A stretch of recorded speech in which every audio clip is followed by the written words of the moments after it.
We've spent a lot of time covering the HTC One, and for several weeks it's been at the top of PhoneDog's official smartphone rankings. That said, we love the color choices, and when a new color comes in, we like to do reviews and pictures and more because that's what we do here at PhoneDog. I'm Aaron Baker from PhoneDog.com. Like I said, we've seen the silver, now it's time to take a quick look at the black HTC One.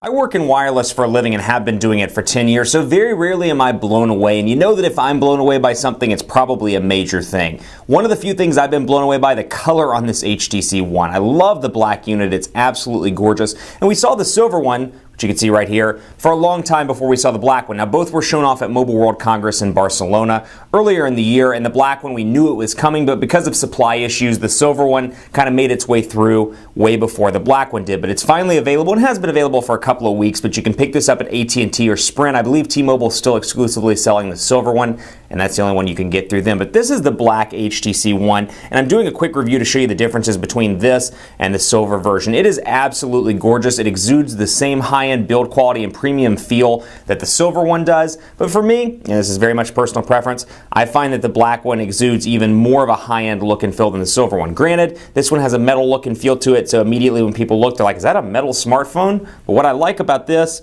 the black combined with the fact that the display edges are also black makes the display look a little bit larger than it actually is. Give you a recap here. 4.7-inch 1080p HD display, 4 ultra-pixel camera on this device. You've got a 1.7 gigahertz quad-core Snapdragon 600 CPU, Android 4.1.2 with HTC Sense version 5 on this device. So specs-wise, software-wise, running the exact same stuff as the silver version.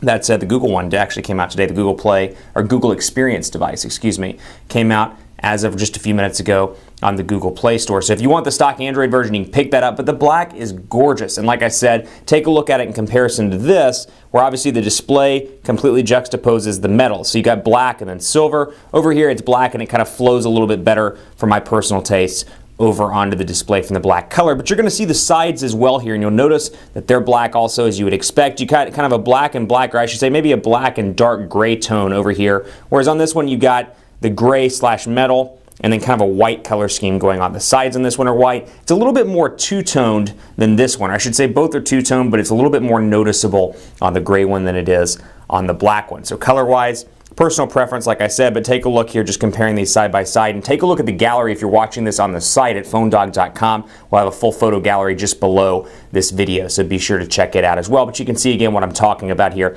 Silver with white, and then over here it's black, and then that's dark gray, but it fades in a little bit easier, a little bit better into the black on the sides and the black paint scheme. So again, here's how it looks. Bottom, micro USB charging port.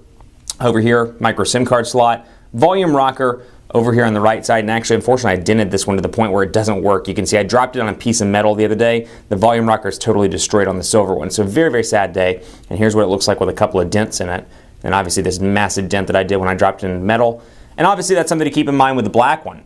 Because of that, obviously being black, it's going to be a little bit more prone to scratches, a little bit more prone to dents and things like that. So be sure to put this in a case, either perhaps the HTC Double Dip or Double Dip Flip case. Take a look at those and see which one tickles your fancy and fits your personal style. But here's what it looks like with the screen powered on. Like I said, Sense 5, AT&T stuff. This is the AT&T unit with 4G LTE connectivity, and you can see the AT&T applications out of the box. Drive mode, family map, locker, navigator. No real difference here. Obviously from the silver AT&T version we've taken extensive looks at, but really, really nice paint scheme all around. And you can pick up the black. It's pretty well available through Best Buy, through AT&T, through Sprint, and through other channels. Keep it locked on PhoneDog.com for more on the black HTC One. I'm on Twitter at PhoneDog_Aaron, Facebook, Facebook.com/HiAaronBaker. But I will tell you this, the black is gorgeous, absolutely gorgeous. And because of it coming out a little bit later than the silver, if you're eligible for an upgrade, this may be the unit to get, just because a little bit less availability, a little bit more rare than the silver one, which has been out since the launch of the HTC One. So if you're somebody that likes to have that phone that fewer people have, or perhaps a color that fewer people have, this could be a unit for you. Not to mention, it's just gorgeous in black. Keep it locked on the site for continuing coverage on the black and silver HTC One. And as always, I'll see you next time.